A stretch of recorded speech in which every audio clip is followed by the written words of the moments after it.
हरे कृष्णा। श्रीमद् भागवत गीता अध्याय 10 श्री भगवान के ऐश्वर्य। श्लोक संख्या 4। बुद्धि ज्ञानम सम्मोह क्षमा सत्यम दम शम सुखम दुखम भव अभावो भयम च भयमेव च।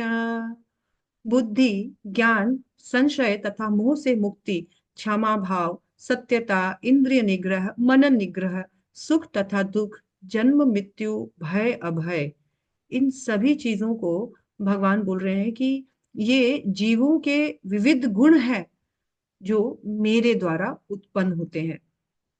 बुद्धि के बारे में भगवान बोल रहे हैं कि ये बुद्धि है, ये भी भगवान का एक गुण है जो जीवों में भी है। तो बुद्धि मतलब क्या होता है? तो हर बात का जो सूक्ष्म से सूक्ष्म बारीकी समझ सके। फिर भगवान बता रहे हैं ज्ञान।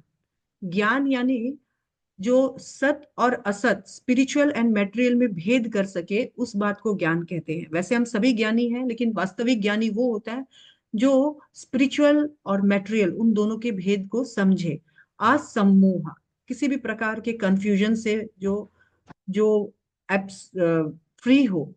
क्षमा, जिसमें टॉलरेंस शक्ति हो। सत्य, यानी अन्यों के हित के लिए सत्य भाषण, शास्त्रों में जो बताया गया है, जो हमारा हित कर सकता है, उसमें बोलने में बिल्कुल ना हिचके। दम और सम, यानी दम मतलब होता है अपने इंद्रियों को कंट्रोल करना, और सम मतलब होता है अपने माइंड को कंट्रोल करना।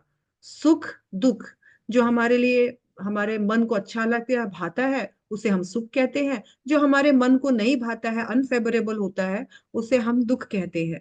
भाव अभाव, यानी जो जन्म और मृत्यु, भव अभव। भय, जो फ्यूचर्स के लिए हमारा, जो भी हमारे मन में दुविधाएं चलती है, उन चीजों को लेकर हम कभी कभी भयभीत रहते हैं। अभय मतलब हम बिल्कुल निर्भय रहते हैं, क्योंकि हम भगवान के शरणागत रहते हैं, हमें भगवान पर पूरा भरोसा रहता है। भगवान बोल रहे हैं कि ये सारी क्वालिटीज जो है जीवों में है, ये क्वालिटीज एक्चुअली मुझ में है, इसीलिए जीवों में भी विद्यमान है। तो यहाँ हमें भगवान स्पेसिफिकली बता रहे हैं कि मनुष्य के सारे गुण जो भी है, वो सब मुझसे ही उत्पन्न होते हैं। मुझ में है, इसलिए उनमें भी है। हरे कृष्णा।